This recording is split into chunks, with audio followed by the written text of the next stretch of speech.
Hey, what's up, everyone? Welcome back. So the Toronto Maple Leafs had their rookie development camp this weekend. So I just wanted to talk about the highlights of the camp, who were the best risers, who showed the most promise. So please like and subscribe. Let's look it over here. So first and foremost, obviously, Gavin McKenna, the star of the show, the first overall pick. We're all very excited to watch him play.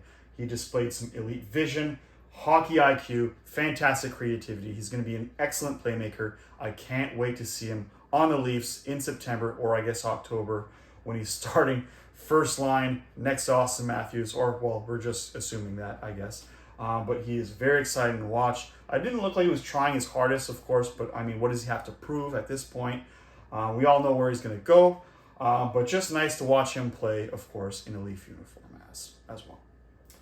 But you're not here to talk about Gavin McKenna. You want to hear the insights on the other rookies that were part of this camp and who are the potential next Marlies or Leafs as well, right? So I would say the best defenseman of the group was Ethan McKenzie. He was actually the second defenseman pick in this past draft. And that is no slight to the first one picked, Alex Bilecki.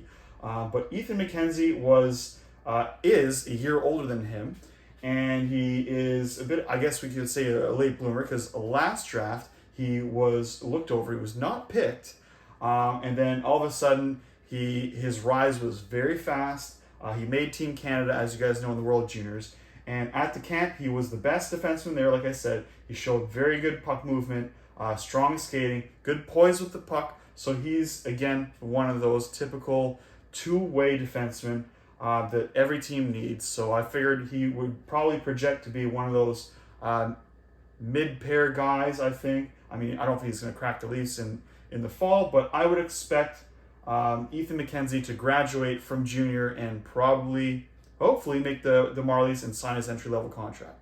So out of all the guys they picked this past draft, I think McKenzie, you will see him the first out of all the guys they picked, other than Gavin McKenna, obviously.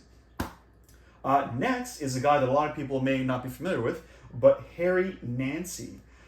So he was picked last year, and he was famously one of the youngest players picked in that draft. He is very tall and lanky, and it seems like he had a growth spurt and maybe hadn't quite filled in yet, because I think he started playing hockey a bit of a later age, and so he's still trying to figure himself out, but he has so many tools. He has a very good frame. He brings energy, pace. He's a good forechecker, so he just needs to kind of figure out his comfort level. I think he's going to be a fantastic player, and I believe his rights are up within a year or so. So I think that Harry Nancy, he had a fantastic year in junior as well. I think he is a very strong candidate to get his entry-level contract in the short term. Now, speaking of players who already do have their entry-level contracts, Luke Koblar played very well as well.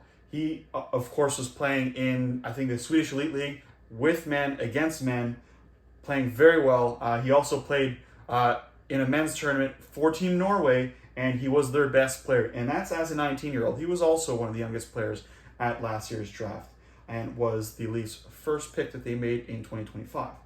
So he is fantastic on the cycle. He's got a good frame. He brings a lot of speed, and he's a good distributor. So he is a centerman. So this is exactly what you want to see in a centerman. I think he will be a very strong third-line winger, or third-line center, I should say, sorry.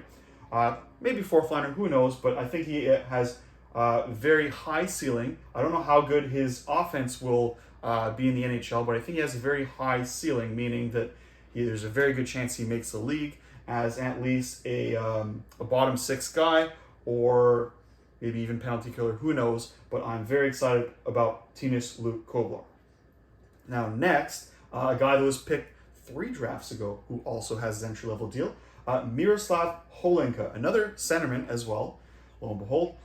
He was very good on the rush, and he was very good in transition, good cycle play as well, so he's got a good body.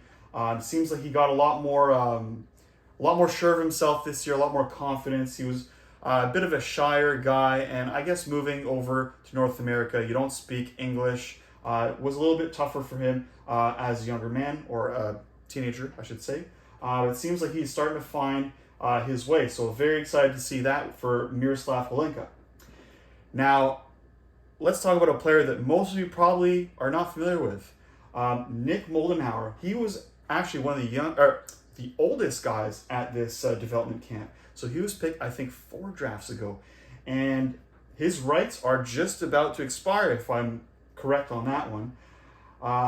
He's one of those smaller, zippy players that you have to be really elite and really good at certain things to be able to make pro at that size. But seems like he's finally done it. He was very good as well at the cycle, good at puck protection. So he's kind of a stockier dude, I guess. So with his lower center of gravity, other guys were having an issue get the puck off him. So he's good at protecting the puck and good at cycling, like I was saying. So I don't know, will he earn his entry-level contract? We're going to find out probably this summer because there's not a lot of time left until his rights expire. So we'll see if the new Leaf regime is interested in signing Moldenhauer.